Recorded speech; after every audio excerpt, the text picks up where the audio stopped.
የእነዚህ ሰዎች ዋና ስራም የሚሆነው ማንኛውንም ኃይል በመጠቀም ሰዎችን እንደ ሰርዲን በባቡሩ ውስጥ መጠቅጠቅ ብቻ ሲሆን ዳጎስ ያለ ደሞዝም ይከፈላቸዋል።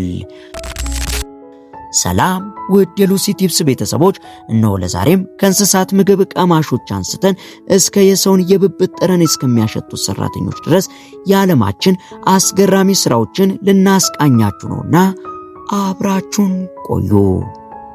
የፍሳሽ ቱቦ ሰራተኞች። መቼስ ኑሮ ካሉት ነውና ነገሩ ይህንን ስራ እንኳን መስራቱ መስማቱ በራሱ ትንሽ ከበድ ቢልም ያው ስራ ነውና በርከት ያሉ ሰዎች ሲሰሩት ይስተዋላል። ብዙን ጊዜ በሀገረንድ የተለመደ ስራ ሲሆን ስራውም የከተማው ፍሳሽ ቱቦች ሲደፈኑ ወደ ውስጥ ገብቶ መጠገንና ፍሳሽ ማስተካከል ሲሆን ብዙን ጊዜም ያለምንም ኦክሲጅን ማጠራቀሚያና ያለምንም መከላከያ ልብስ ወደ ውስጥ በመግባት የሚከውኑት ስራ ነው። በቆሻሻ ቱቦዎች ውስጥ እየዋኙ በእጃቸው ቱቦቹን በማጽዳት ያስተካክላሉ። መርዛማ ጋዞች፣ ተላላፊ በሽታዎችና ሌሎች አደገኛ ጉዳቶችን በዕለት ተዕለት ኑሯቸው የሚያስተናግዱ ጉዳይ ቢሆንም ብዙዎች የእንጀራ ጉዳይ ሆኖባቸው ሲሰሩት ይስተዋላል። ታዲያ ይህም የዓለማችን እጅግ ከባድና አእምሮን ማሳመን የሚጠይቅ አስቸጋሪ ስራ ሲሆን ክፍያውም ቢሆን ያን ያህል ስራውን የማይመጥን መሆኑ ትንሽ ከባድ ያደርገዋል። የቤት እንስሳት ምግብ ቀማሾች። መቼስ እዚች ምድር ላይ እስካለን ድረስ የማይሰራ ስራ የለምና ይህ ስራ ደግሞ የስራ ድርሻቸው የውሻና የድመት ምግቦችን እየቀመሱ ጥራቱን የማረጋገጥ ስራ ሲሆን ለእንስሳት የሚቀርበው ምግብ ለገበያ ከመውጣቱ በፊት በሰዎች ይቀመሳል ቢባል ማን ያምናል? ታዲያ ይህ ከፍተኛ የአእምሮ ዝግጅትን የሚጠይቅ ስራ ሲሆን እንስሳት በሰው ልጅ ምግባቸው ተቀምሶ ለገበያ ይቀርባል። የአዞ ተንከባካቢዎች። እነዚህ ሰራተኞች ግዙፍ መንጋጋ ያላቸውንና ለእርባታ የሚፈለጉ አዞችን የሚቀልቡና የሚንከባከቡ ሲሆን ታዲያ ይህ ስራ በጥንቃቄ ካልተሰራ አደጋው የከፋ ሲሆን አዞዎቹ ለደቂቃ የራብ ስሜት ከተሰማቸው የሰራተኛው እጅ ወይም እግር ቀጣዩ የአዞ ምሳ ሊያደርጉት ይችላሉ። ከተፈጥሮ ጋር መጋፈጥ። ሰዎች በተፈጥሯችን ካውሎ ነፋስና ከተለያዩ ተፈጥሯዊ አደጋዎች ጋር መጋፈጥ የማንችል ፍጥረታት ስለሆነን አውሎ ነፋስና ማዕበል ሲነሳ በፍጥነት ራሳችንን ለማዳን ብንሸሽም አንዳንዶች ግን የእንጀራ ጉዳይ ሆኖባቸው እንዲህ አይነቱ ክስተት ሲፈጠር ጠብቀው ከተፈጥሮ ጋር ሲጋፈጡ ይስተዋላል። እነዚህም ስቶርም ቼሰርስ ወይንም የአውሎ ነፋስ አዳኞች በመባል የተሰየሙ ሰራተኞች ሰማዩ ሲጨልምና አውሎ ነፋሱ ሲያጋሳ አብዛኛው ሰው መጠለያ ፍለጋ ወደ መሸሸጊያው በሚሮጥበት ሰዓት እነዚህ ሰዎች ግን በተቃራኒው ወደ ማዕበሉ እምብርት ይገሰግሳሉ። ታንክ የሚመስሉ ጠንካራ ተሽከርካሪዎችን እየነዱ ካሜራዎችንና የከባቢ አየር መመርመሪያ መሳሪያዎቻቸውን ታጥቀው ሰተት ብለው ወደ አውሎ ነፋሱ እምብርት በድፍረት ይገባሉ። ታዲያ ይህን የሚያደርጉት ለጀብድ አሊያም ለፊልም ቀረጻ ሳይሆን የብዙዎችን ሕይወት ከተፈጥሮ አደጋዎች ለመታደግ ሲሉ ሲሆን ወደ አውሎ ነፋሱ ውስጥም ገብተው ሳይንሳዊ ምርምርና የአየር ንብረት ትንበያዎችን ያደርሳሉ።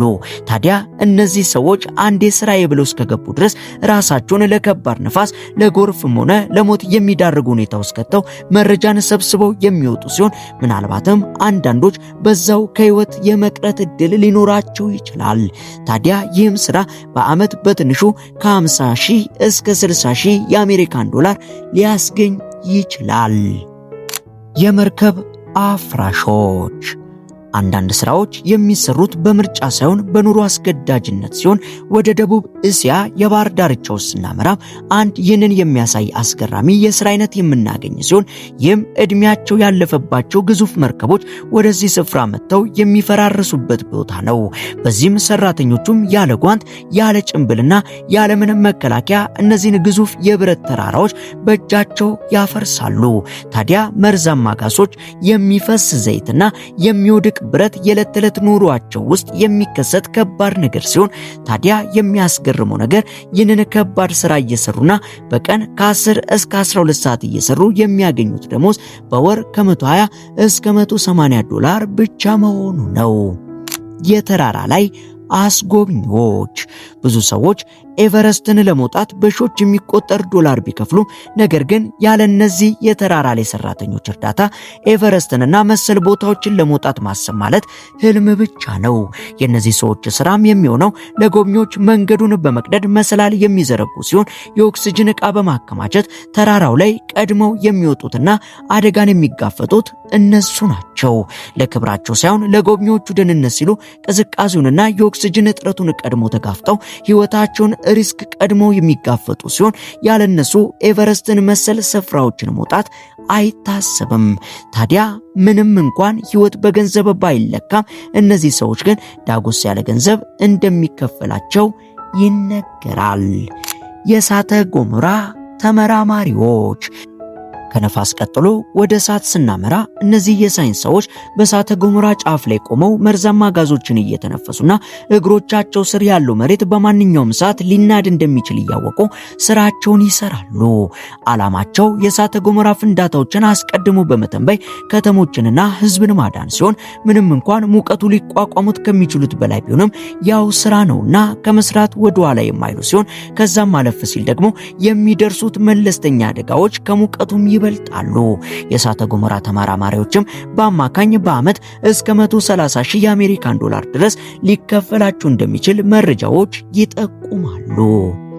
የጥልቅ ባህር ተመራማሪዎች ከእሳት ወደ ውሃ ስንወርድ ደግሞ በውቅያኖስ ጨለማ ወለል ላይ ሌላ ጦርነት ያለ ሲሆን የባህር ባዮሎጂስቶች ከፍተኛ የውሃ ግፊት ባለበት ብርሃን በማይገባበትና አስፈሪ ፍጥረታት በሞሉበት የባህር ጥልቀት ውስጥ በመግባት የስነ ባህር ጥናቶችንና ሌሎች መረጃዎችን የሚያመጡት ከዚህ የባህር ወለል ሲሆን ምንም እንኳን በሰላም ገብቶ በሰላም ለመውጣት የሚደረገው ጥንቃቄና ጥረት ከፍተኛ ቢሆንም የዛኑ የዓለም ከባህር ውስጥ እንስሳት ጋር መጋፈጡና አደጋው የከፋ ነው። የማር አዳኞች ይህ ደግሞ በተለይም በኔፓል ተራሮች ላይ በስፋት የሚታይ እጅግ አስደናቂ ስራ ሲሆን በዚህም ሰዎች ያለምንም ዘመናዊ መወጣጫ መሳሪያ በገመድ ብቻ ተንጠልጥለው በገደል አፋፍ ላይ ያለን ውድ የጫካ ማሮችን ማውጣት ሲሆን እነዚህ ሰዎች ይህን ለማድረግ ግዙፎቹን ንቦችን መጋፈጥ ግድ የሚላቸው ሲሆን ንቦቹም የዱር ንቦች በመሆናቸው አደጋቸው ቀላል የሚባል አይደለም። ይሁንና ለአንዲት ማር ጠብታ ሲባል እነዚህ ሰዎች ከገደል መውደቅንና የንብ መንጋን ተቋቁመው ይህንን ጣፋጭ ማር ይሰበስባሉ። ማዕድን አውጪዎች በጠባብና ጨለማ ዋሻዎች ውስጥ መሬት ተናውጣ በማንኛውም ሰዓት ልትውጥ እንደምትችል እያወቁ መስራት ማለት ምን ያህል ከባድ ሊሆን እንደሚችል መገመት አያዳግትም። ታዲያ የማዕድን አውጪዎች ይህንን አደጋ በየቀኑ ተጋፍጠው የሚሰሩ ሲሆን የዓለምን ኢኮኖሚ የሚያሽከረክሩ ውድ ማዕድናትን ለማውጣት ሲሉ ሳምባዎቻቸውን ለአቧራ ሰውነታቸውን ደግሞ ለአደጋ ሰጥተው በየጊዜው ይሰራሉ።